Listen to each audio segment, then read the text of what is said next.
Fala pessoal, sejam bem-vindos a mais um vídeo aqui do meu canal. Para quem não me conhece, meu nome é Matheus Ornelas. Se você não é inscrito, se inscreve, deixa like, comentário, compartilha, porque isso ajuda pra caramba. Se você quiser me seguir nas outras redes sociais, links todos aqui na descrição. E para você garantir conteúdos antecipados, é muito simples, você vai virar membro aqui no YouTube ou lá no Apoia-se, fechou? Bom, meu povo, o vídeo tá saindo tarde, eu sei. Infelizmente essa semana, ou felizmente, né, aconteceu muita coisa, então acabou demorando, né, pra conseguir fazer esse vídeo da forma que eu queria. Mas vamos lá, bastante jogo pra gente falar. 1, 2, 3, 4, 5, 6, 7, 8, 9, 10 jogos. Acho que tem 10 aqui. Bastante jogo, pode confiar. Bom, vamos começar falando do Brasileirão. Tivemos algumas vitórias aí para fechar a fase de grupos. A gente teve Brasileirão D3, D2 e D1, né? Vamos começar pela D3. Tivemos a vitória do Croco B por 24-0 contra a Chape. Uma vitória bem tranquila até do Croco B. Eu acho que defensivamente o time fez um jogo quase que perfeito, né? Conseguiu se estabelecer bem cedo, não deixou a Chape acertar o que acertou contra o Curitiba Lions, controlou bem as ações, recuperou a bola rápido em algumas vezes. Mais ironicamente, eu acho que foi até um jogo um pouco abaixo do ataque do Croco B, por ter se arriscado mais, né? Eu acho que foi um time que se propôs a arriscar mais, a tentar mais, e acabou ficando mais suscetível aí a alguns erros. Mérito também para a defesa da Chape, que já vinha de um bom segundo tempo contra o Curitiba Lions e trouxe para esse jogo também. Depois de um começo bom do Crocubê, a defesa se estabeleceu, se achou bem, roubou bola, forçou erros. Então foi um jogo muito interessante. A Chape já eliminada agora. O Crocubê vai pegar o Parauapé Bears nas quartas de final.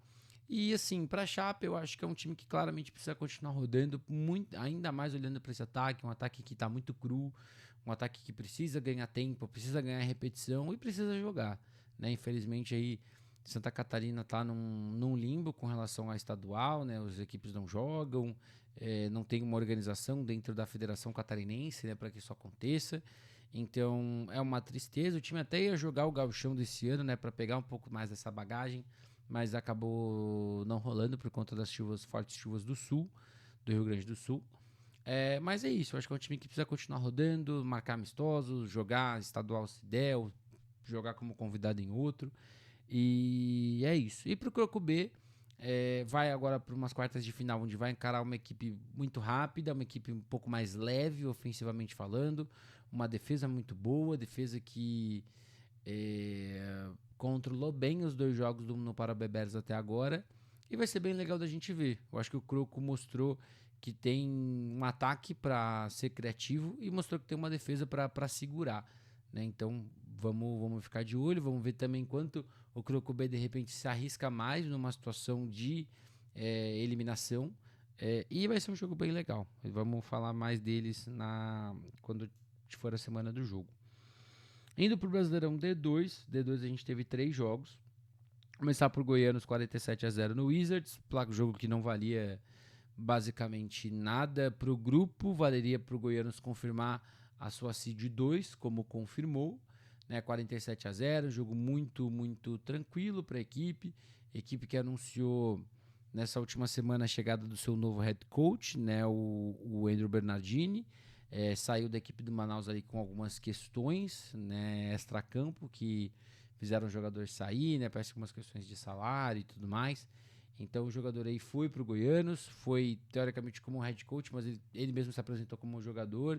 Então precisa ver se ele já estava lá há pelo menos 2 jogos, né, para poder jogar nessa fase de playoff. Mas eu confesso que eu gostei, né, eu acho que é um jogador bem veterano, que talvez já esteja pensando em parar ou começando a olhar mais para essa parada de ser treinador. Eu acho bem legal os caras que foram referências, né, em campo tentando essa vida como treinadores. Eu acho bem, bem legal. E foi uma vitória muito tranquila do Goianos. A verdade é que o Wizards é uma equipe fisicamente muito abaixo, né, e que comete muitos errinhos ainda bem básicos de defesa. É o Mavir mesmo, que é o head coach da equipe, já tinha falado, né, que é um time que vinha com essa proposta de voltar a jogar, né, de voltar a rodar, até ganhou um jogo, isso foi muito importante, eu acho, né, contra o Templários, mas é uma equipe na mesma pegada da Chape, né, tem que continuar rodando, tem que pegar essa casca, tem que continuar também fortalecendo na formação e se despede aí com essa derrota, mas, né, volta ao Brasileirão aí, isso foi bem legal. E o Goianos agora tem o Seed 2 e vai encarar o Sorocaba Vipers, né, na sequência.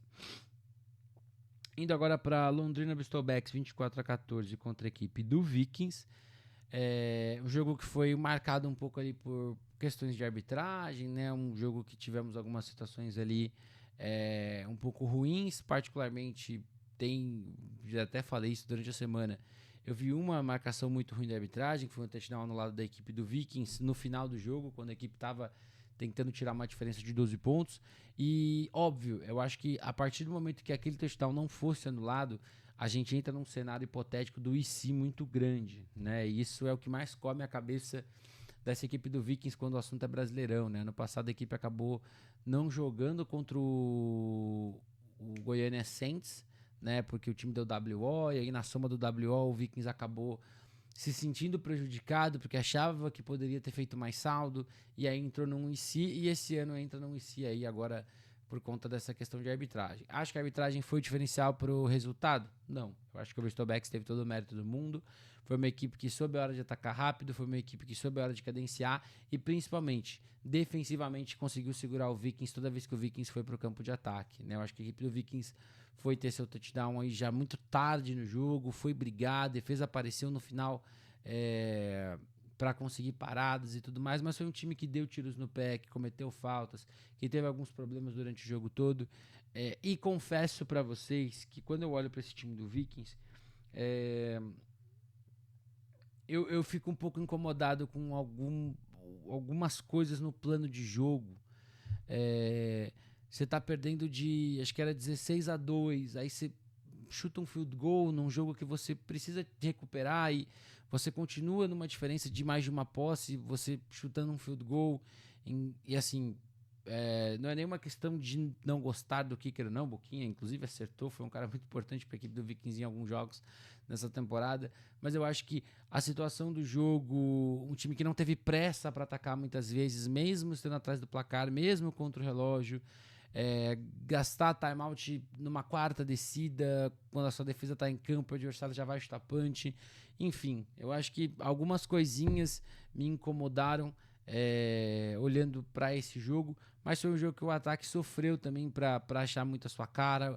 O Hamel se machucou no final, o Renatinho entrou dando um gás diferente, né, tendo touchdown, levando o time ali a brigar um pouco mais, mas eu acho que faltou um pouco para esse time nesse jogo. Eu acho que faltou um pouco ofensivamente para esse time achar melhores soluções. A defesa, numa primeira campanha com faltas que deram bom espaço, depois na campanha seguinte posicionamento ruim, que fez o Favaro ter um touchdown muito longo, e aí depois tem interceptação com o Thales, mas foi um jogo de altos e baixos, né? Acho que pro Vikings de uma maneira geral. E pro Bristol, os momentos baixos acabaram punindo muito menos do que os altos conseguiram beneficiar, né? O Brian Macias realmente teve mais um jogo bom, né? Favaro com 3 touchdowns para ele do jogo e um field goal também de quase 50 jardas. O Perry com uma interceptação, né? Ele que tinham roubado uma recepção dele, né, e transformado em hit, ele roubou praticamente um TD numa interceptação, numa jogada que para mim foi 100% limpa, foi um dos lances que a galera pediu falta aqui, revendo o vídeo, eu interpretei como um lance normal de jogo, mas foi um jogo muito bom da equipe do Bristol, né, que consegue se classificar, garante a seed 4, né? Isso, garantiu a seed 4 e vai pegar a Matilha dos Vales em casa, em Londrina. E foi um jogo muito interessante. Quando a gente olha para essa equipe do Bristol, eu gosto muito do que eu vejo. O time acho que acertou em cheio em trazer um outro quarterback. Não é nem questionando o Yuri, o Sullivan, nada do tipo. Mas acho que o Brian traz o que esse time precisava verticalmente com o Favaro. Tem o Perry, que também traz essa referência vertical, mas o Perry até no ataque não acaba aparecendo tanto. Teve ali um momento ou outro. Vargas apareceu um pouco mais nesse jogo. E é um ataque bem equilibrado. É um ataque que não corre muito com a bola, mas que pode se apoiar muito aí nesse jogo muito vertical, né? E vai ser um duelo bem legal, tá? Bristol e Matilha, pra gente ficar de olho. E pro Vikings eu acho que é a continuidade de um aprendizado. É uma equipe que chegou nos playoffs da SPFL da Diamante. Foi um time que mais uma vez chegou até o final da fase de grupos da D2 brigando por uma classificação, dependia só de si para se classificar, classificação não veio, mas eu acho que é um time que está num caminho muito legal, é um time que tem investido também em trazer alguns jogadores aí experientes de outros times, alguns já conseguiram até se pagar, entre aspas muito grandes, né, mas aparecer e performar em algumas situações, e é pra gente ficar de olho no ano que vem. Eu acho que o Vikings vem forte aí pra SPFL, vamos ver como que essa equipe vai se montar. Último jogo da D2 pra gente falar, a vitória do Bravos por 26-7 contra a Matilha dos Vales. Bravos confirma a seed 3, né? Então a gente teve na D2 Ocelotes com A1, Goianos com A2, Bravos com A3 e Bristol com A4, né? O Bravos agora encararia o Avengers, mas ao que tudo indica, o Avengers já quitou do Brasileirão, então vai acabar passando direto. Então a equipe aí provavelmente vai ter essa bye e a Matilha vai encarar o Bristol. Sobre esse jogo, por incrível que pareça, eu acho que foi um jogo muito, não digo parecido no resultado, obviamente, né? E nas condições em que o jogo aconteceu. Mas é muito engraçado porque a gente viu pela primeira vez no ano o Bravos correndo muito bem com a bola, né? O Bravos conseguiu ter boas jogadas, correndo para first downs, corridas um pouco mais longas. Mas ao mesmo tempo a gente vê um ataque que consegue em vários momentos operar legal e às vezes tem alguns bloqueios. E a grande diferença para mim desse jogo foi a defesa do Bravos, porque assim, a Matilha teve volume, né? Inegavelmente a Matilha conseguiu muitas vezes ganhar primeiras descidas, se colocar ali no campo de ataque, se colocar na red zone, mas a defesa apareceu sempre na hora certa para evitar um estrago maior, né? Isso foi crucial para a equipe conseguir, né, garantir essa vitória. E assim, eu acho que fica uma questão para a Matilha de um jogo muito ruim da sua OL, um jogo muito abaixo. Jordan teve que improvisar muito e em determinado momento eu acho que ele, de certa forma, pegou para si uma parada de eu vou resolver o jogo. Então, situações em que até algum recebedor estava aberto, mas ele já desistia da jogada e estava procurando formas de correr e tudo mais. E isso é ruim. Eu acho que ele não fez isso durante todo o jogo, mas dado o momento da partida, onde o OL não estava respondendo mais, eu acho que aí ele já degringolou para isso, né? O Stephens acabou aparecendo pouco também, mas foi um ataque que teve um volume muito legal, né? Quando a gente olha, o time correu bem em alguns momentos, também passou bem a bola em curta e média. E óbvio, acho que não dá pra gente sair desse jogo sem falar da partidaça que o Daniel teve, né? 2 touchdowns pro camisa número 7 do Bravos. Sei que é um ataque que a gente fala muito de Nicolas do Canto e Tel, mas o Daniel fez uma partida muito boa, 2 touchdowns muito importantes para ele. E o Bravos aí, que é a fusão do Pumpkins com o Bulls, caminha forte aí, já provavelmente com uma vaga direta na semifinal.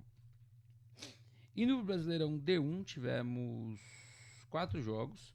Vou passar rapidinho por Rhinos e Gama, porque foi um passeio do Rhinos, 49-0. O Gama não conseguiu operar ofensivamente, não conseguiu defensivamente achar formas. O primeiro snap do jogo já foi um touchdown, o primeiro snap ofensivo do Rhinos foi um touchdown, aí teve um safety, enfim, foi com todo o perdão da palavra, né, foi um rolo compressor, né, da equipe de Guarulhos, foi a manada mesmo para cima do Gama, que infelizmente se despede do Brasileirão mais uma vez sem vencer nenhum jogo. Acho que é um time que talvez devesse considerar jogar o Brasileirão D2, né? Acho que esse ano a gente tinha outros times ali próximos, né, que poderiam ter sido mais equiparados, jogos mais legais, né, até para a própria equipe no aspecto de competitividade. Ironicamente, o time só competiu no jogo contra o Rio Preto Vilers, que teoricamente seria o adversário mais difícil, mas foi o melhor jogo do time. O Peter não é mais o head coach da equipe, né? Eu falei com ele no pós-jogo, ele não tinha me falado nada sobre, mas na segunda-feira a gente bateu um papo e ele me falou que ele não tá mais com a equipe do Gama, né? É algo ruim, gosto do coach Peter, eu acho que ele realmente entendeu o que ele tinha para trabalhar na mão e não tentou fazer milagre, não tentou ir atrás de estrangeiro, confiou na base, né? E a base leva tempo para se formar.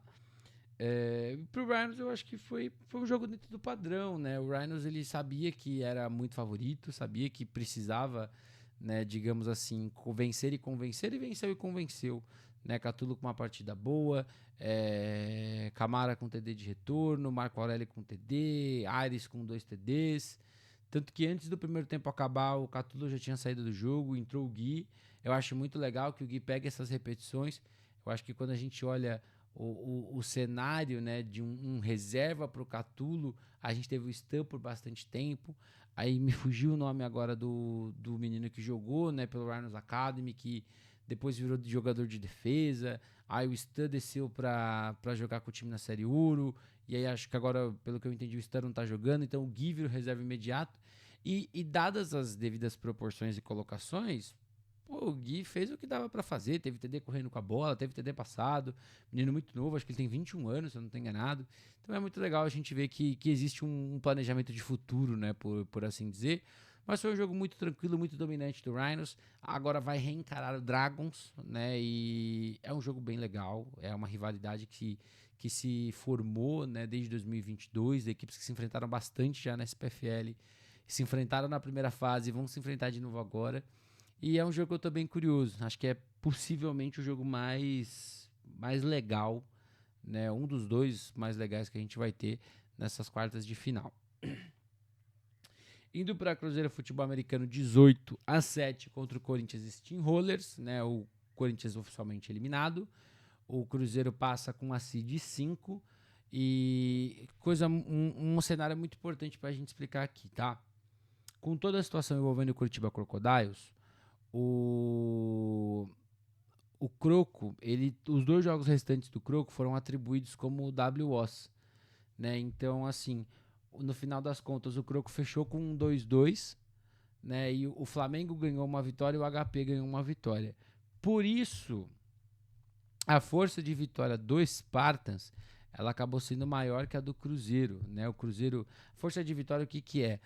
É a soma das vitórias de todos os times que você ganhou, né? Então, por exemplo, o Cruzeiro ganhou do Tritões, que ganhou um jogo, ganhou do Corinthians, que não ganhou nenhum jogo, e do Gama, que não ganhou nenhum jogo. Então, a força do Cruzeiro é 1. O Spartans ganhou do Brown Spiders, que tinha 1, ganhou do Corinthians, que tinha 0, e ganhou do HP, que tinha 1. Então, a gente tem aí... mentira. A gente tem 2. Né, e aí acabou tendo essa questão, né? O Dragons, inclusive, pegou a seed 3 do Spartans, né? O Spartans ficou com a 4 por conta de força de tabela. E houve uma certa discussão do Cruzeiro sobre a força de tabela, viu de uma vitória de WO e tudo mais. Confesso que, pelo que eu falei com o pessoal da CBFA, foi tudo acordado entre os times, então eu realmente não entendi o espanto do Cruzeiro, né? E não ter ficado com o seed 5. Claro, né, num cenário onde o Tritões vence o Flamengo, tudo muda, né? Porque aí a força de vitória do Cruzeiro vira 5 também, né? Mas, enfim, eu acho que, olhando em cenários reais, eu acho difícil que o Flamengo perca pro Tritões, né? Então, e aí o Cruzeiro vai acabar ficando com a seed 5 mesmo. Mas falando do jogo, foi um jogo que no começo acho que o Cruzeiro começou muito bem, aí deu sinais que talvez seria um atropelo, mas aí o Corinthians conseguiu controlar, Nick conseguiu mover o ataque um pouco mais. A defesa do Steam também apareceu muito bem. O jogo até não teve tantas faltas assim, mas acabou ficando um jogo bem cozido, né? Vamos dizer assim. Acho que o Cruzeiro controlou para não perder. Acho, né, que o Cruzeiro chega para os playoffs com um ataque que ainda não se provou. Eu acho que quando você olha para esse ataque, você tem o Eric, que está jogando muito bem, um cara que transforma muito depois que a bola está na mão dele, que consegue produzir, mas não é um ataque que está jogando propriamente bem. O running back americano foi embora depois de um jogo, né? Ele jogou só aquele jogo do Flamengo e foi embora. É um ataque que tem um Ronel, e o Ronel, não sei se o plano de jogo acaba não utilizando tanto ou as situações, mas é um cara que poderia ser mais envolvido nesse jogo. O jogo terrestre não funciona tão bem. Enfim, eu acho que é um ataque que, olhando, né, vai encarar o Spartans, teoricamente, né, se acontecer o planejado, né, do Flamengo e Tritões, vai encarar o Spartans, né, em São Paulo, e o ataque vai ter que fazer mais. Porque assim, a sua defesa está jogando bem, a sua defesa tem segurado bem também todos os jogos, mas vai encarar um ataque que eventualmente vai conseguir pontuar, na minha visão.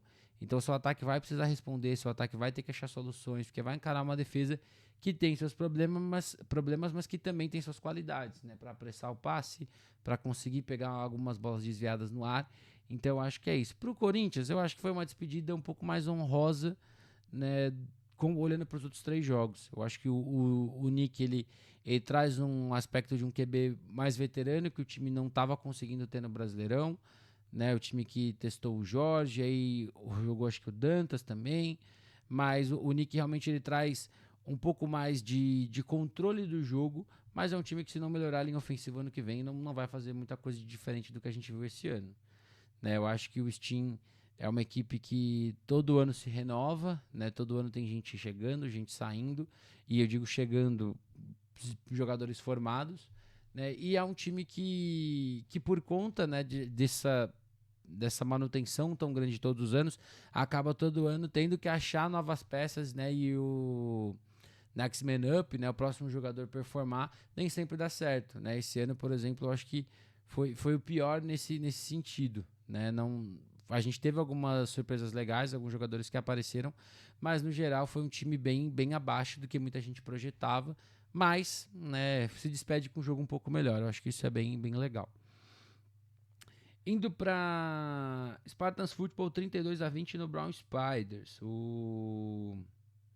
Foi um jogo bom, um jogo que valeu a liderança ali a liderança não, né? Mas a melhor colocação do seu grupo. No final, o Spartans acabou ficando com 3-1 e a liderança, né? E o Brown Spiders se classificando como provável seed 7, tendo que encarar o Rio Preto Valles, provavelmente de novo.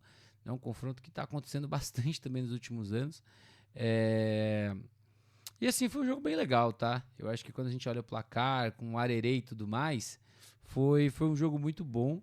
Eu acho que o Brown Spiders teve a oportunidade de abrir 14-0 e não conseguiu. Eu acho que teve mérito a defesa do Spartans, principalmente na primeira campanha, para segurar a bola ali, né? O Sheik teve um tapinha na endzone para tirar um touchdown. Mas na segunda campanha do BS, o time perdeu um passe completamente aberto na endzone e acabou sendo uma questão muito ruim, porque custou o seu preço lá na frente. Eu acho que se você abre 14-0, o Spartans teria que mudar muito a sua proposta de jogo, talvez abandonar o jogo terrestre mais cedo do que estava planejando, mas acabou que, por conta de a defesa ter segurado e o BS ter perdido algumas janelas, acabou que o time pôde rodar o seu ataque normal e eventualmente conseguiu rodar muito bem, né? Branco apareceu muito bem correndo com a bola, Sheik teve alguns momentos também ali, né? Pacotes mais pesados, eu acho que ele é o cara que tem que ser usado mesmo, jogador menos instintivo, mas mais físico, né? Para situações de goal line, onde ele teve touchdown, situações de conversão, mais para o final do jogo também, quando você precisa tentar correr pelo meio mesmo, forçar a trincheira e tudo mais. São 2 running backs ali que se misturam e que formam uma dupla legal. Mais uma vez, eu acho que esse é o tipo de jogo que o Branco acaba conseguindo se destacar mais por ser um cara mais elusivo, por ser um cara mais testado e mais cascudo na posição, né? Eu sempre falo, acho que a questão do Sheik como running back não é uma questão de capacidade física, atlética, não é nada do tipo, pô, o cara treina pra caramba, isso é muito óbvio, o cara joga dos 2 lados da bola.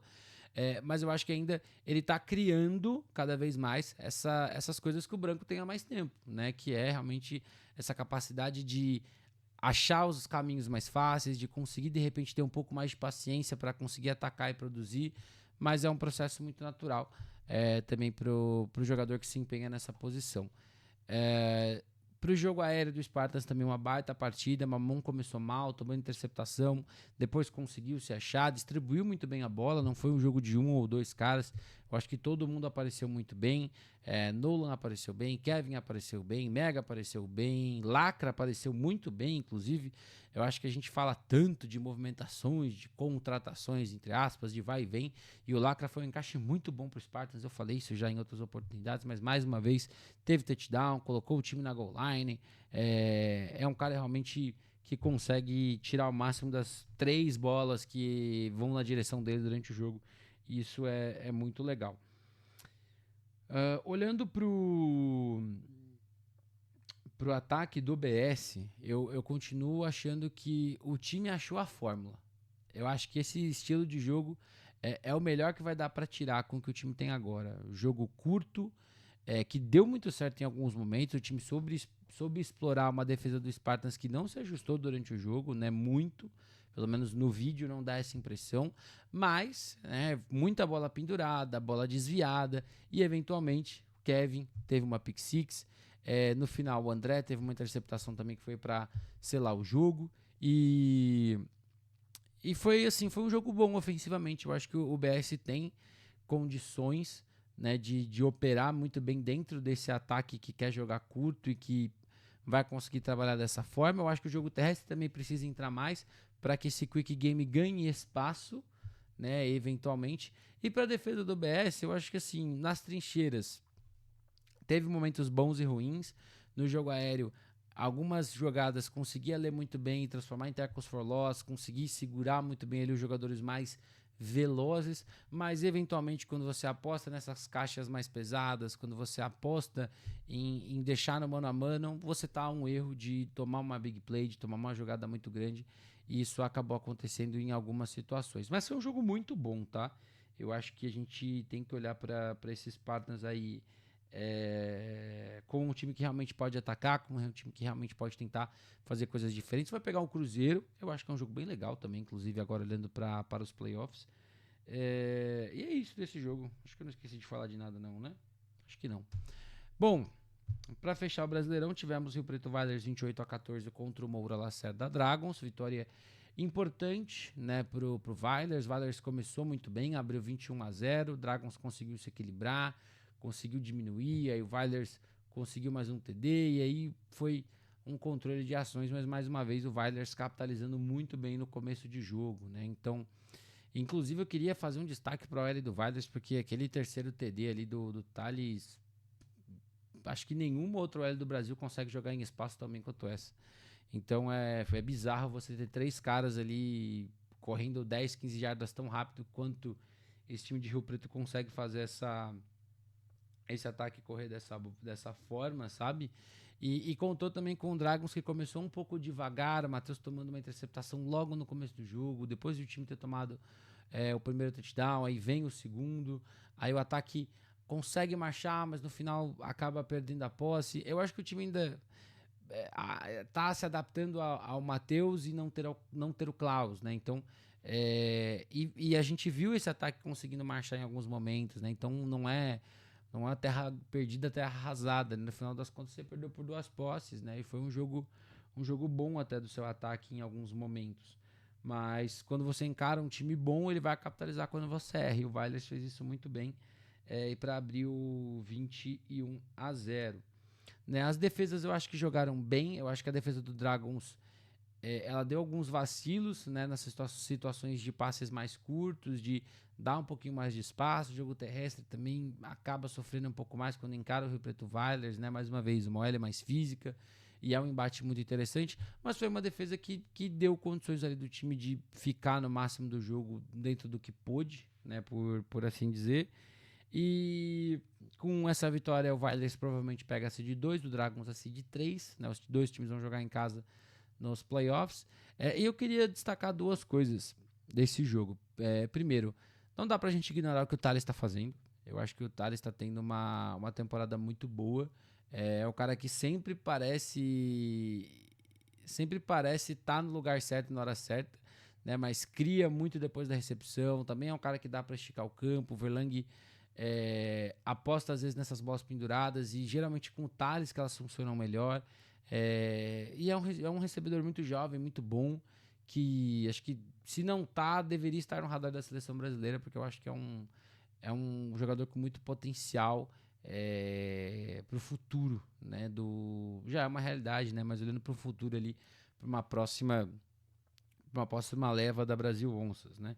E eu queria falar uma outra coisa, né? Que eu tava vendo esse jogo e eu comecei a pensar, né? E eu falei muito do Vailers depois da vitória contra o Gama, né? O 16-0.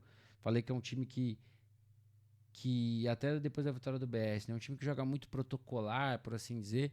E eu acho muito engraçado, e eu faço até um meia-culpa aqui, que é quando você tá ganhando há tanto tempo, né? A forma como você ganha, ela começa a ser um fator, aparentemente, né?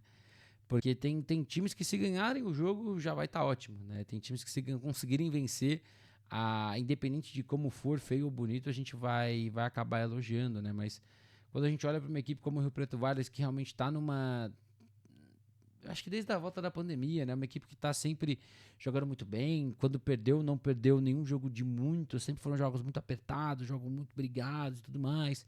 Aí ano passado teve o ano invicto. E aí, de repente, o jeito que ganha importa, né? Você tem que ganhar bem, né? Não é só ganhar o jogo. E assim, eu acho que o Rio Preto Vale está jogando um futebol americano tão bom e tão dominante quanto no ano passado. Eu não acho.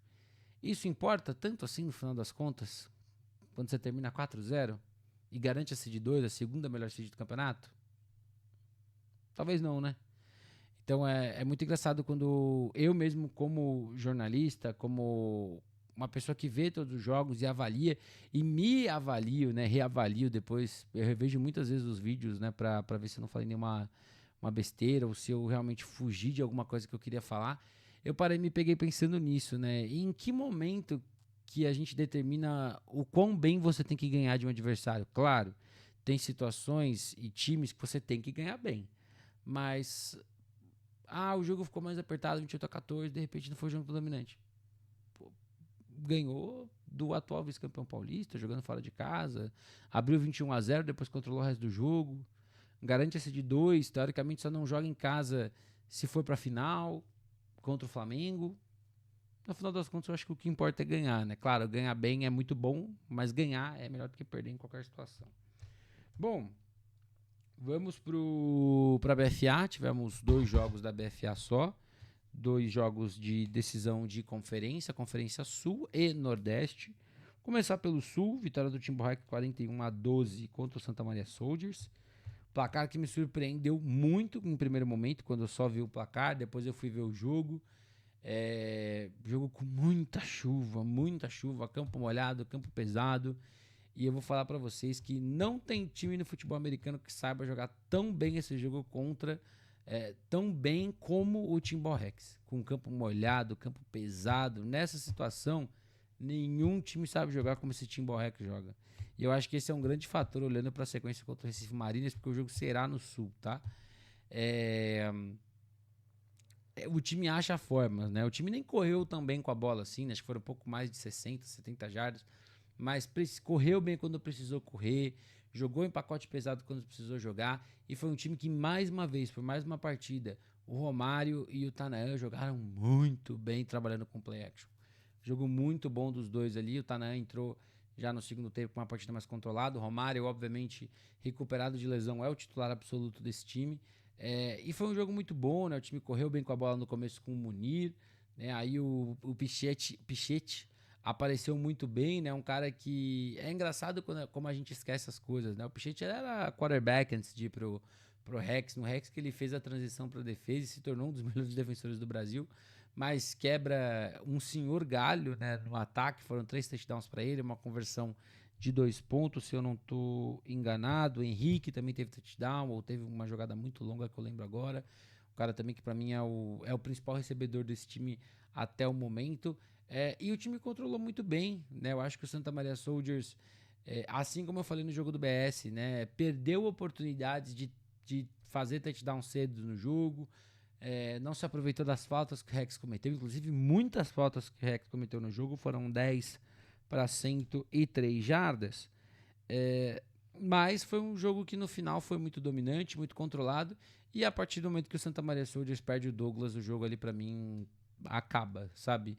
Acho que acaba pelo momento do jogo, né? Porque foi uma situação que ele sofre um sec, aí vem um cara do Rex ali que dá aquela famosa pancada no limite um pouco depois do apito, aí ele empurra, aí toma uma pessoal, aí tem uma discussão com o juiz e toma uma segunda pessoal.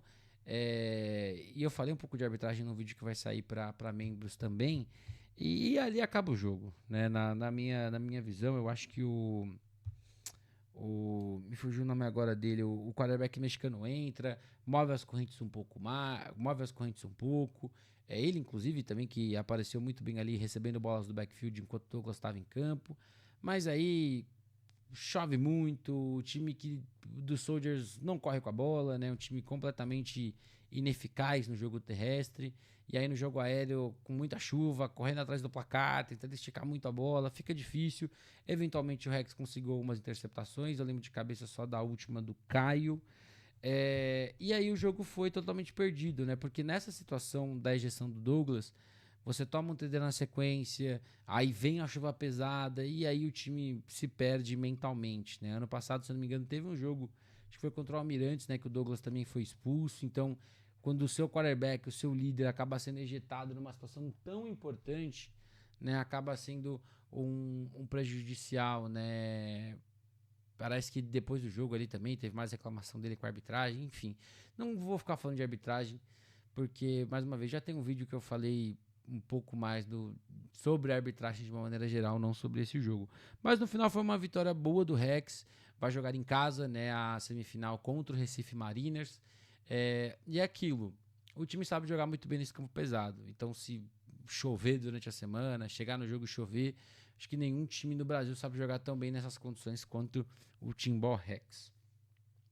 Para fechar o nosso vídeo, Recife Mariners 17-16 contra o Fortaleza Tritões. Bom, como eu já falei, tem um vídeo só falando de arbitragem que saiu para membros, tá bom? Vira membro que você vai ver eu falando de arbitragem. Meu único apontamento desse jogo aqui é que assim, nenhum erro de árbitro, jogador, qualquer pessoa justifica agressão, jogar, chutar, atacar, coco, fezes, o diabo que o carregue que aconteceu, tá bom? Então essa é a minha primeira opinião, tá? Não importa qual foi o erro, uma tentativa de agressão, atirar coisas, atirar objetos, não é a solução e tá errado, tá bom? Acho que o pessoal do Fortaleza Tritões tem noção disso e eu acho que, tipo, não apaga o fato de que o time fez uma baita festa, não apaga o fato de que o time foi um dos mais legais de ver da BFA, que tava com a sua torcida, que fez barulho o jogo inteiro, fez suas transmissões. Então eu acho que realmente eu não quero ficar pensando nisso, porque eu acho que o saldo do Fortaleza Tritões é muito bom dessa temporada. E esse é meu primeiro apontamento desse jogo. O Fortaleza Tritões é um projeto que eu gosto muito de ver. É um projeto que eu acho muito legal, a forma como ele trabalha fora e dentro de campo. Foi um time que chegou jogando em casa por mérito próprio, venceu esse mesmo Recife Mariners em casa para garantir esse direito, bateu em todo mundo na fase de grupos, chega no playoff, tem uma vitória dominante, vai para a final e faz um bom jogo. Faz um bom jogo, é um jogo de detalhe. A minha maior tristeza é que só um time do Nordeste pudesse seguir. É um fato, né? Foram dois times que jogaram tão bem, né, que realmente se importaram, né, em trazer peças boas, em jogar um bom futebol americano. É uma tristeza que só um dessa conferência possa chegar tão longe, né? Mas no final é isso. Eu acho até que quando a gente olha para o jogo, o Fortaleza Tritões teve um volume ofensivo até melhor que o do Mariners em vários momentos, né? Seja com o Maranhão, seja com os passes curtos. O Tico, infelizmente, saiu lesionado. Desejo uma pronta recuperação para ele. Um jogador muito legal, muito bom da gente ver. O Braxton Hughes teve alguns momentos muito bons também. É um cara que foi uma aposta interessante. Acho que até no final das contas ele se pagou bem do que foi proposto. Eu acho que a régua do ano passado com o Quentin Williams era uma. Ele veio com um jogo, uma proposta muito diferente. Um cara que cadencia mais, mas que também corre quando precisa correr. Colocou a bola nos lugares certos para fazer o time andar, né, por assim dizer. E encarou uma defesa que também joga muito bem, que conseguiu capitalizar quando o seu time errou. O time teve um TD anulado e na sequência toma uma interceptação. E isso acaba atrapalhando muitas faltas também nesse jogo. Dentre todas as reclamações e apontamentos e tudo mais, para mim, que eu acho que realmente a arbitragem errou, foi um TD mal anulado acho que foi do Maranhão, né? Que depois até virou um field goal para a equipe do Fortaleza Tritões. Mas foi um time que foi penalizado em alguns momentos ruins e acabou pagando preço por isso, né, defensiva e ofensivamente. Mas no geral eu acho que é um saldo bom do Fortaleza Tritões. Não dá para também jogar pelo ralo que esse time fez por conta de perder por um ponto para um bom Recife Mariners, né? Eu acho que quando a gente olha para esse Recife Mariners foi um jogo muito bom, muito equilibrado, como eu disse. E eu tinha essa preocupação. Essa OL do Recife Mariners, ela tem todos os elementos para ser muito mais dominante e ela não é. Eu acho que, por exemplo, a gente pega o embate das duas trincheiras, o Fortaleza Tritões teve vários momentos em que ela se sobressaiu a DL do Mariners. E isso não aconteceu do outro lado, né? A gente viu o Mariners tendo bons momentos, a Adolfo teve um TD corrido ali na goal line, mas no geral não teve a dominância que talvez a gente esperasse mais, né? Que a gente sempre fala. Não, mais uma vez, não é que a OL não é boa, mas com os nomes que tem, com o peso que tem, a gente imagina que conseguiria se impor mais nas trincheiras. Isso vai ser crucial olhando para a sequência na semifinal, tá? E eu acho muito legal quando a gente tem Fortaleza Tritões e Recife Mariners, porque a gente tem os dois melhores running backs do Brasil se enfrentando, Maranhão do lado e o Fofo do outro. O Fofo acabou aparecendo menos no jogo terrestre, mas foi um cara que consegue somar no jogo aéreo, né? Então teve um TD recebido, teve um TD corrido, consegue se colocar bem em posições para receber a bola. Inclusive, eu acho que ele talvez seja o melhor running back recebendo bolas, né, no Brasil. Mas o Maranhão também é um fenômeno, né? Na jogada ali do TD dele, abriu um espacinho, ele disparou e foi embora. E é um embate sempre muito legal. Maranhão e Lucas Adolfo é um embate extremamente bom. E foi muito legal a gente ver esse jogo ofensivamente do Mariners, porque o Álvaro Fadini confiou muito no Danilo Farias para esse jogo. Eu acho que ele acabou sendo o alvo de confiança mesmo. O time colocou em algumas situações o americano que me fugiu. Não, mas eu tô muito ruim de nome recentemente, gente. O jogador norte-americano ali em alguns pacotes para ele correr, ele até passou uma bola, né? O Léo Fraguso apareceu ali uma recepção ou outra, o Atos também, o Vini também, o outro running back. Mas por incrível que pareça, foi um ataque do Mariners que ele pareceu com menos volume até do que a gente imaginava, comparando com o primeiro jogo, mas acho que tem muito mérito para as duas defesas, né? As duas defesas aprenderam muito com a primeira partida e no final acabou imperando ali a questão de field goals, né? O Mariners que tinha errado um no começo, acabou acertando um que foi determinante e no final o Tritões teve a chance de finalizar com um field goal, não finalizou, né? O field goal foi para fora segundo a arbitragem. Na imagem da transmissão não dá para ter uma noção real, nunca dá, né, nessas imagens de transmissão, e infelizmente até agora não apareceu nenhum vídeo realmente do lance que comprove um erro da arbitragem, né? Então eu acho que esse é um aprendizado também, não vai mudar nada, porque vale a gente lembrar que pelas regras IFAF não podemos ter uma intervenção externa, ninguém de fora pode falar pro árbitro que ele errou, mostrar nada pro árbitro. Então, se ele errou, ele errou. E mais uma vez, para quem quer ouvir eu falando de arbitragem, tem um vídeo onde eu falei muito sobre isso. Falei sobre o caso desse jogo, falei sobre o caso do primeiro jogo de Fortaleza Tritões e Recife Mariners, quando o árbitro tem uma atitude extremamente antiética de tirar o seu boné e colocar na cabeça do treinador do Tritões. Falei sobre isso, falei sobre como os times reclamam de arbitragem, falei sobre como a arbitragem precisa melhorar também. E eu não quero entrar nesse debate, mas eu estou disposto a gente colocar mais coisas em discussão, mais coisas em prova, fazer mais perguntas, né? No final das contas, parte do processo do jornalismo é esse, é fazer mais perguntas. Mas no final, baita jogo, baita jogo. Minha tristeza é que só um desses times pode passar pra semifinal. Mas é isso, meu povo. Eu vou ficando por aqui e até a próxima.